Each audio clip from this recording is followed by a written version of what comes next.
કે હાથમાં આવેલો કોળિયો અમારો છીનવી લીધો આ કમોસી વરસાદે અને બધું અમારું લૂંટી લીધું છે ખેડૂત મિત્રોનું। તો હે કુદરત, તને પણ એક ઠપકો આપું છું આ ખેડૂતની વેદનાથી કે વરસાદ વરસે તો વરસાદના ટાઈમે વરસ, જેથી કરી અમારા ખેડૂત મિત્રોનું જીવન બને પાણીથી। અને આ કમોસી વરસાદથી અમારા ખેડૂત મિત્રોનો વિનાશ થાય છે બધા પાકના અંદર।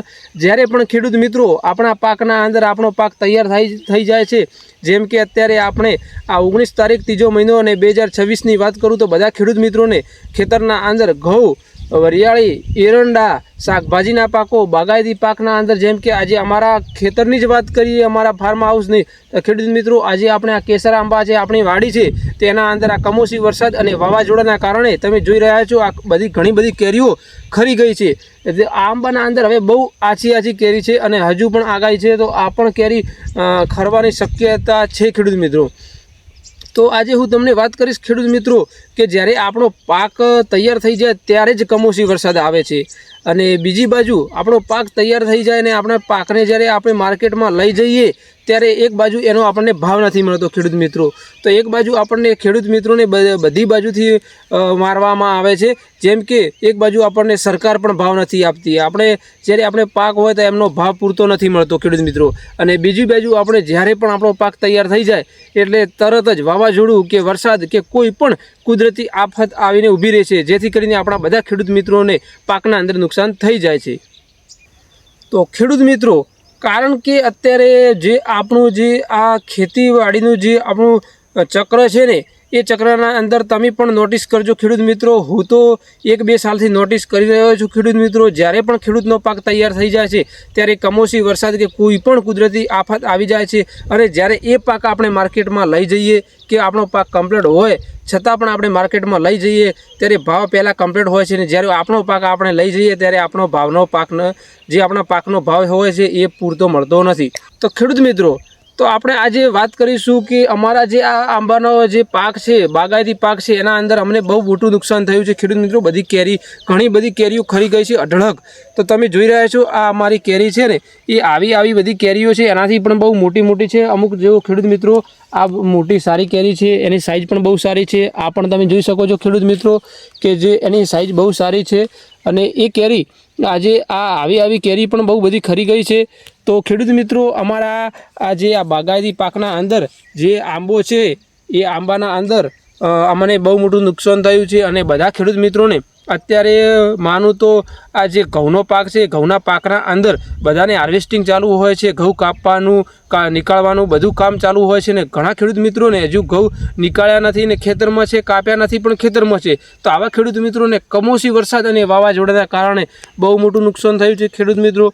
તો હું મારી યુટ્યુબ ચેનલના અંદર તમને આવી ખેતીના અવનવી ટિપ્સ અને નુકસાન અને નફાના વિડીયો અને બધા ખેતીવાડીના જ વિડીયો હોય છે। તો ખેડૂત મિત્રો, મારી યુટ્યુબ ચેનલ ભાઉ બ્લોગ 1064ને જલ્દીથી જલ્દી સબસ્ક્રાઈબ કરી દો અને તમારા ખેડૂત મિત્રોને શેર કરી દો, જેથી કરીને તમને પણ આવી અવનવી ટિપ્સ જોવા મળશે ખેડૂત મિત્રો, અને તમને પણ આ ખેતીવાડીના વિડીયો જોવા મળશે। તો ખેડૂત મિત્રો, અત્યારે હું મારા એકલા ખેડૂતની વાત નથી કરતો, પણ અત્યારે બધા ખેડૂતોને મોસ્ટ ઓફલી બધા ખેડૂત મિત્રોને મોટા પાયે નુકસાન થયું છે।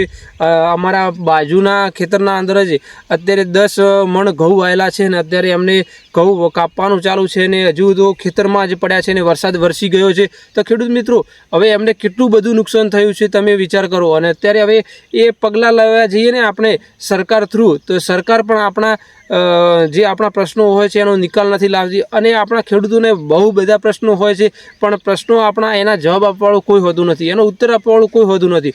અને સરકારી કર્મચારીઓ છે ને ખેડૂત મિત્રો, એ ખેડૂતની વાત ક્યારેય સાંભળે નહીં। અને હું તો એ જ કહું છું સરકારી કર્મચારીઓને કે જે તમે તમારું જે જીવન ચલાવવા માટે જે તમે રોજનો ખોરાક ખાઓ છો ને, એ અમારા ખેતરમાંથી જે પાક તૈયાર થાય છે એ બનાવેલો તમે ખોરાક ખાઓ છો ખેડૂત મિત્રો। તો સરકારી કર્મચારીઓને એ કહેવા માગું છું કે ખેતરના અંદર જે ખેડૂત મિત્રોનો પાક તૈયાર થાય છે ને, એનો તમે ખોરાક લો છો તો ખેડૂતોનો ક્યારેય હેરાન ના કરો ખેડૂત મિત્રો। એમના પ્રશ્નોનો જલ્દીથી જલ્દી નિકાલ લાવો, અને આવા કમોસી વરસાદ કે વાવાઝોડાના કારણે કે કોઈપણ કુદરતી આફતના કારણે ખેડૂતને જ્યારે નુકસાન થાય તો જલ્દીથી જલ્દી સરકારી કર્મચારીઓને મારી વિનંતી છે કે પગલાં લેવા અને ખેડૂતને એને પૂરતું વળતર મળે એવી હું આશા રાખું છું. અને ખેડૂત મિત્રો, જો વિડીયો તમને સારો લાગ્યો હોય ને મારો, તો જલ્દીથી જલ્દી આ વિડીયોને શેર કરજો ખેડૂત મિત્રો, ઘણા બધા ખેડૂત મિત્રોને, જેથી કરી અને બધા ખેડૂત મિત્રો અલગ અલગ બધા ખેડૂત મિત્રોને શેર કરે અને એમને પણ આવા વિડીયો જોવા મળે. તો ખેડૂત મિત્રો કે આજે આપણે કમોસમી વરસાદના કારણે બધા ખેડૂત મિત્રોને ગુજરાતના અંદર બહુ મોટા ખેડૂતોને નુકસાન થયું છે.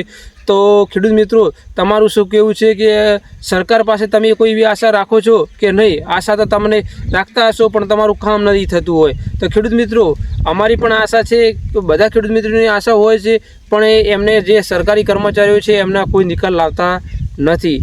તો ખેડૂત મિત્રો, હું એ વાત કરીશ કે સરકારી કર્મચારી જે વિડીયો જોતા હોય એમને પણ મારી એક નમ્ર વિનંતી છે કે જે તમે સાંજ સવાર જે ભોજન કરો છો, ખેડૂતના પાકનું જે હોય છે, ખેડૂતના ખેતરમાંથી તૈયાર થતું હોય છે, અને ખેડૂત બનવું કાંઈ આટલું સહેલું નથી ખેડૂત મિત્રો, કે જે તમે ખેડૂત કહો છો ને એ ખેડૂત એટલો સહેલી રીતે નથી બનાતું. ખેતરમાં આવીને કામ કરો 24 કલાક તો ખબર પડે. આ તમારી સરકારી નોકરી જેવું નથી કે સવારમાં 10 વાગે ગયા ને સાંજે કામ થયું તો થયું, ન કે 5 વાગે પાછા આવી જવું. તો ખેડૂત મિત્રોને તો ખબર હોય છે કે અત્યારે ખેતરના અંદર તો કમોસમી વરસાદ હોય ને તો રાતના 2 વાગે ઉઠીને પણ કામે લાગવું પડે છે. વાવાઝોડું આવે તો રાતના 3 વાગે પણ ઉઠીને કામે લાગવું પડે છે. 40 ડિગ્રી તાપમાન હોય, એટલો તડકો પણ હોય ને, કંઈ પણ પ્રોબ્લેમ હોય ખેતરના અંદર તો 2 વાગે પણ ઉઠીને ખેતરમાં કામે લાગવું પડે છે. તો ખેડૂત મિત્રો, આટલી આપણે કષ્ટી ભોગવવા છતાં પણ આપણે પૂરતું વળતર મજૂરી પણ નથી મળતી. તો ખેડૂત મિત્રો, હું એ કહેવા માગું છું કે બધા ખેડૂત મિત્રો એક સારું સંગઠન બનાવો, જેથી કરીને આપણે પોતે આપણો જે ભાવ છે ને એ બધા ખેડૂત મિત્રોનું એક સંગઠન તૈયાર હશે ને તો ખેડૂત મિત્રો, બધા ખેડૂત મિત્રો એક સંગઠન દ્વારા એક ભાવ નક્કી કરી શકશે. એમને જે માર્કેટમાં ભાવ હશે ને એના કરતાં પણ સારો ભાવ નક્કી કરી શકે છે. બધા ખેડૂત મિત્રો આવી રીતે નફો પણ મેળવી શકશે. અને ખેડૂત મિત્રો, અત્યારે બહુ બધું નુકસાન થયું છે. તો મારી એક જ આશા છે કે બધા ખેડૂત મિત્રો મારો વિડીયો વધુમાં વધુ શેર કરશે અને મારી યુટ્યુબ ચેનલને પણ સબસ્ક્રાઈબ કરશે. અને તમારા પાકના અંદર જે પણ નુકસાન થયું હોય ને એ ખેડૂત મિત્રો કમેન્ટ સેક્શનના અંદર જરૂરથી બતાવજો, જેથી કરીને મને પણ ખબર પડે કે તમારા પાકના અંદર આવું નુકસાન થયું છે ને ક્યાંથી તમે વિડીયો જોવો છો એ પણ કમેન્ટ સેક્શનના અંદર જરૂર બતાવજો ખેડૂત મિત્રો. તો જય શ્રી રામ ખેડૂત મિત્રો, જય જવાન જય કિસાન.